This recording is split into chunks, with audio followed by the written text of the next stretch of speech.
መበራከት ታያለ አንድ ታሪክ ላጫውታችሁ አንድ ፕሮፌሰር በ5 ዲርሃም ፕሮፌሰር የሆነ ሰው ታሪክ ነግራችኋል 5 ዲርሃም ፕሮፌሰር የሆነ ሰው ታሪኩ ምንድነው ኖርማሊ በ1964 ነው የተከሰተው ያ በ1994 እንደ አውሮፓ አቆጣጠር ከ30 አመታት በኋላ አንድ ሰው ትልቅ ሰው ናቸው ልጃቸው ትታመማለች ከገጠር ወደ ከተማ ይዘዋት ይመጣሉ ሪፈራል ሆስፒታል ትልቅ ሆስፒታል ጋር እዚህ ሆስፒታል ላይ ልጃቸውን ለማሳከም ገንዘብ የላቸውም በቂ ገንዘብ የላቸውም ልጅቱ ደግሞ ጣረሞት ላይ ነች ያቃሰተች ነው ያለችው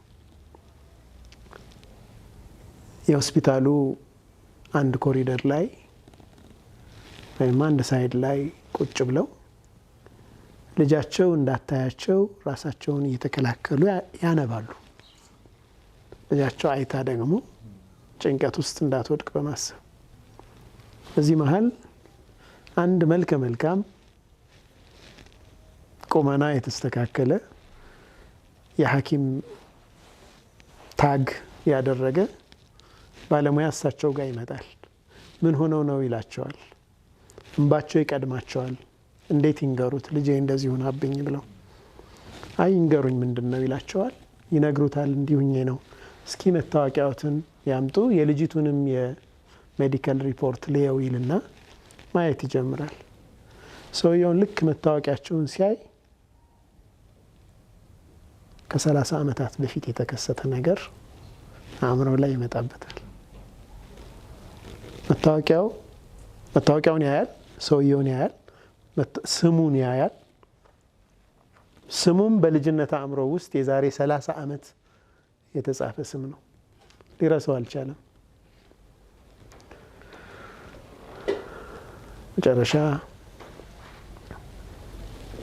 ሄዶ ይተመተምባቸዋል ለምን እንደዛ እንደሚሆን ግን አልነገራቸውም አያቅም ራሱንም መቆጣጠር ይሳነዋል መጨረሻ ልጃቸውን ይዞ ወደ ሆስፒታል ገብቶ ሁሉንም ኢጅራአት የሚያስፈልገውን ፕሮሰስ አድርጎ ሙሉ ሆስፒታሉ ያችን ህፃን ልጅ ለማዳን ርብርብ ያደርጋል ያችን ህፃን ወይም ያችን ሴት ለማዳን አልহামዱሊላህ ዳነችና እቺ ልጅ በደንብ እስከምታገግም ድረስ ለአንድ ሳምንት ለ7 ቀን እኔ ቤት ነው የምታርፉት ብሎ ይላል አረባክ ይሉታል በፍጹም ይላቸውና በእንግድነት እሱ ጋር ያርፋሉ የተወሰኑ ቀናት እንደቆዩ ሰውየው ወላሂ ያሉ ዛሬ ይሄንን ቁርስ አልበላም አሉ ለምን እንደዚህ እንደምትሆነልኝ ማወቅ ፈልጋለሁ አሉ ማን አንተ እንዲህ አይነት ከረም እንዲህ አይነት ቸርነት ምን ስለሆንክ ነው አንተ ማን ነህ እኔስ ማን ነኝ ምንድነው ያለን ግንኙነት እሺ መገቡና በኋላ ነግሮታለሁ በፍጹም ነገራቸው ዛሬ 30 አመት ያስታውሳሉ ያን ክስተት አላቸው በጣም የሚገርመው ሰውየው ማስታወሱ የገጠር አንዲት ባስ ውስጥ እየሄዱ ከኋላ 2 ህፃናት ይነጋገራሉ እኔኮ በዚህ አመት ይለዋል ለሌላኛው ህፃን በቂ ዝናብ አልዘነበም ቀያችን አልለማም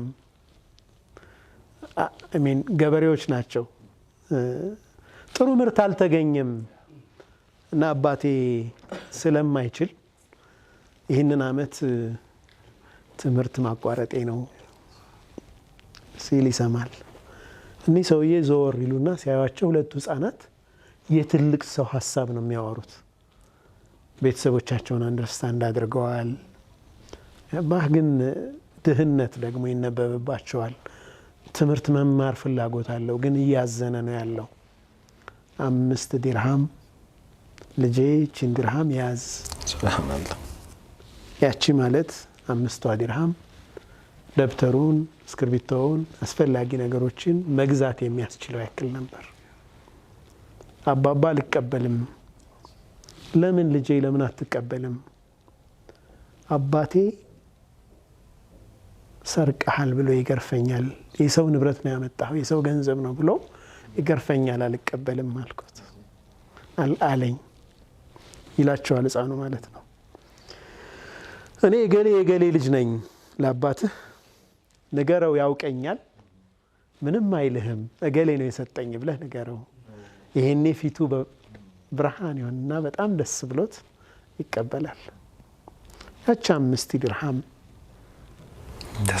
ባላገኛት ኖሮ ትምህርት አቋርጬ ዛሬ የዚህ ሆስፒታል ፕሮፌሰር ሆኜ አያገኙኝም ነበር።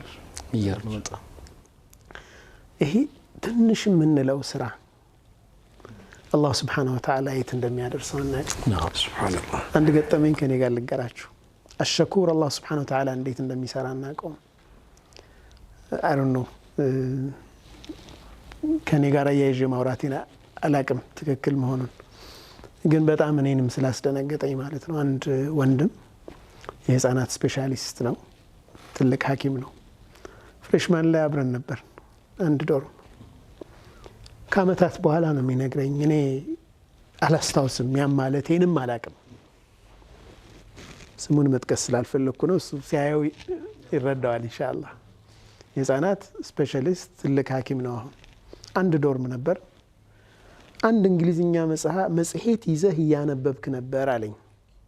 ዶርም ውስጥ አንድ አፍሪካዊ ህፃን የታመመ ሆዱ ቅጥጥ ብሎ ያበጠ ህፃን ልጅ ፎቶግራፍ እያሳየኸኝ አለኝ። እገሌ ይህንን ህፃን እኮ አንተን ነው የሚጠብቅ፣ አንተን እንድታክመው እየጠበቀ ነው አልከኝ። ምክንያቱም ሕክምና ዝንባሌው እንደሆነ አውቃለሁ። የዛኔ የህፃናት ሐኪም መሆን እንዳለብኝ ወሰንኩ። ዛሬ ላለሁበት ያቺ ንግግርህ እንደሆነች ታውቃለህ ወይ? እኔ አላስታውስም ሐቂቃ። አላህ በሚያውቀው ምንም ትዝ የሚለኝ ነገር የለም። እሱ ጋር ግን ያቺ ትንሽ የምትላት ንግግር በወቅቱ የእሱን ህይወት አስመራለች ማለት ነው።